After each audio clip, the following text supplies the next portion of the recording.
حضرت سچل سرمست رحمت اللہ علیہ نے اپنے نفس پر لگام ڈالنے کے لیے اور راہ حق کی پناہیوں کو پانے کے لیے اور وصال دیدار الہی کے لیے ایک مدت تک ویرانوں اور جنگلوں میں خود کو مصروف رکھا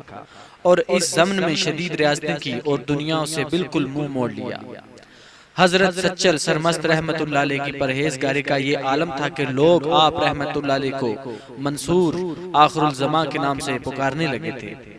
اور اس طرح آپ رحمت اللہ علیہ کو مشہور ولی حضرت منصور بن حلاج رحمت اللہ علیہ کا ثانی قرار دینے لگے۔ حضرت سچل سرمست رحمت اللہ علیہ شریعت مطہرہ پر سختی سے کاربند رہتے تھے اور نماز پنجگانہ کی پابندی سے ادائیگی کرتے تھے اور جنگلوں کو اپنا مسکن بنا کر عبادت الہی کرنا پسند کرتے تھے،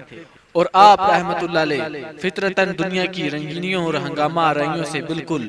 بے نیاز رہا کرتے تھے۔ بہاولپور کے ایک بزرگ حضرت محکم الدین سیرانی رحمت اللہ علیہ علاقہ درازان کی جانب سے گزرے۔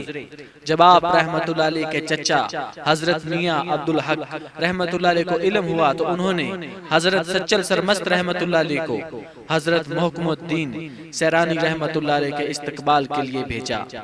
حضرت محکم الدین سیرانی رحمت اللہ علیہ نے جب ایک نوجوان کو اپنے خیر مقدم کے لیے موجود پایا تو وہیں اپنا گھوڑا روک لیا اور گہری نظروں سے آپ رحمت اللہ علیہ کی جانب دیکھتے رہے، اور پھر فرمایا کہ اے نوجوان، تم ہمارے استقبال کے لیے آئے ہو تو ہم بھی تمہیں ایک تحفہ دیں گے۔ اتنا فرما کر اپنی سارنگی سے انہوں نے ایک تار نکالا اور حضرت سچل سرمست رحمت اللہ علیہ کے سینہ مبارک پر پھیرا۔ اتنا کرنے کی دیر تھی کہ حضرت سچل سرمست رحمت اللہ علیہ پر جذب و مستی کی کیفیت طاری ہو گئی، اور اس جذب و مستی میں آپ رحمت اللہ علیہ نے اپنی شاعری کا آغاز کیا اور حضرت محکم الدین سیرانی رحمت اللہ علیہ کے اس اشعار روحانی سے آپ رحمت اللہ علیہ سچل سرمست بن گئے۔ حضرت سچل سرمست رحمت اللہ علیہ فرماتے ہیں کہ انسان خدا کا نور ہے، انسان خاک کا پتلا ہے اور اسے خدا کی طاقت چلا رہی ہے۔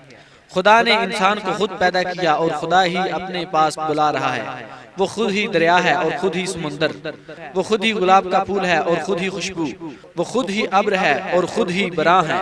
حضرت سچل سرمست رحمت اللہ علیہ کے بقول محبت کی بنیاد اتحاد روحانی پر مستحکم ہے، اور عشق و معشوق کی روح دو مختلف چیزیں نہیں ہیں۔ آپ رحمت اللہ علیہ مزید فرماتے ہیں کہ تو واحد ہے، احد نہیں۔ جس طرح حروف کی پیدائش نون کے نقطہ سے ہوتی ہے اور اس نقطے کی رد و بدل سے حروف کی مختلف صورتیں پیدا ہوتی ہیں، یا سونے سے مختلف زیورات کے نمونے بنائے جاتے ہیں اور ان کے نام بھی مختلف ہوتے ہیں، بلکہ اسی طرح انسان بھی ذات احد کا ایک منظر ہے،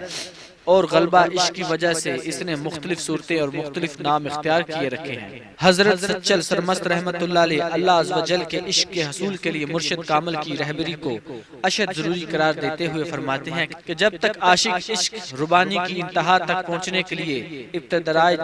3 مراحل و منازل طے نہ کرے، وہ کبھی بھی مرشد حقیقی کی تعلیمات سے روشناس نہیں ہو سکتا اور نہ ہی قرب وصال الہی سے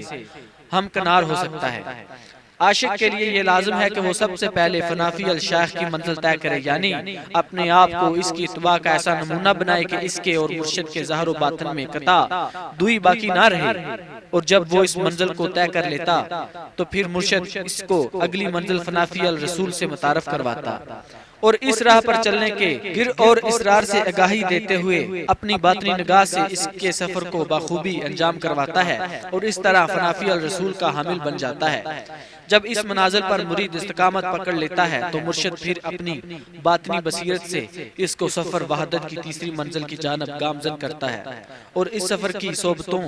اور کٹھنائیوں سے آگاہی دیتے ہوئے اسے منزل مراد قرب وصال الہی یعنی فنافی اللہ تک پہنچا دیتا ہے، اور یہی وہ مقام حقیقی ہوتا ہے جس تک رسائی مرشد کامل کی رہبری اور رہنمائی تشخیص و علاج کے بغیر ناممکن ہوتی ہے، اور یہی روز آفرینش کا وہ پیغام ابدی ہے جس کا واحد بندہ اپنے رب کے حضور باوقت تخلیق کر کے آیا ہے۔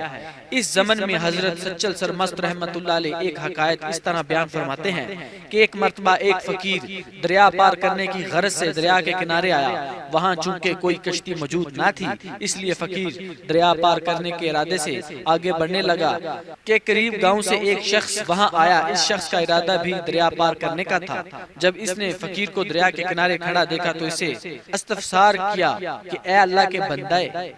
یہاں کیوں کھڑے ہو اور کہاں جانے کا ارادہ ہے؟ فقیر نے جواب دیا کہ میں دریا پار کرنے کے لیے کھڑا ہوں۔ اس شخص نے حیرانگی کے عالم میں پوچھا کہ جب دریا پار کرنے کے لیے یہاں کوئی کشتی موجود نہیں تو تم دریا کیسے پار کرو گے؟ فقیر نے استغنائی کے عالم میں فرمایا کہ میں اللہ اللہ کرتا ہوا دریا پار اتر جاؤں گا۔ فقیر کے یہ بات سن کر وہ شخص حیرانگی کے عالم میں غرق ہو گیا اور قدرے دیر کے بعد بولا مجھے بھی ساتھ لے چلو کیونکہ مجھے دریا پار گاؤں میں ایک انتہائی ضروری کام سے جانا ہے۔ فقیر نے کہا کہ اچھا تم ایسا کرو کہ میرے کندھے کو مضبوطی سے پکڑ لو اور میں اللہ اللہ کرتا ہوا دریا پار کروں گا، تم میرے نام کا ورد کرتے ہوئے جانا، اس طرح تم بھی میرے ہمراہ دریا پار کر لو گے۔ اس شخص نے فقیر کی بات مانتے ہوئے اس کا کندھا مضبوطی سے پکڑا اور وہ دونوں اکٹھے دریا میں اتر گئے۔ جب وہ دونوں دریا کے وسط میں پہنچے تو اس شخص کے دل میں خیال آیا کہ خود تو فقیر اللہ اللہ کر رہا ہے اور مجھے اپنے نام کے ورد پر لگایا ہوا ہے، یہ تو سراسر گناہ ہے، کیوں نہ میں بھی اللہ اللہ کا ورد شروع کر دوں۔ اس خیال کے آتے ہی اس شخص نے بھی اللہ اللہ کا ورد شروع کر دیا۔ ابھی اس نے 2-3 بار ہی اللہ اللہ کہا کہ وہ شخص دریا میں ڈوبنے لگا۔ فقیر کے کندھے کو جھٹکا لگا تو فقیر نے اس کی طرف نگاہ ڈالی اور کہا او نادان، تو نے میری نصیحت پر عمل نہیں کیا اور اس میں اپنا خیال اور من کو داخل کرتے ہوئے تو نے یہ نادانی حرکت کیوں کی اور ڈوبنے لگا؟ اب بھی بہتر ہے کہ تو میرے نام کا ورد شروع کر دے، انشاءاللہ دریا پار اتر جاؤ گے۔ تم شک کے گرداب میں پھنس گئے ہو، اس سے نکلو، ابھی تم میرا نام کا ورد ٹھیک طرح کر نہیں سکتے، اللہ کے نام کا ورد صحیح انداز میں کس طرح کر سکو گے؟ اپنی غلطی سے توبہ کرو، یہی تمہارے لیے بہتر ہے۔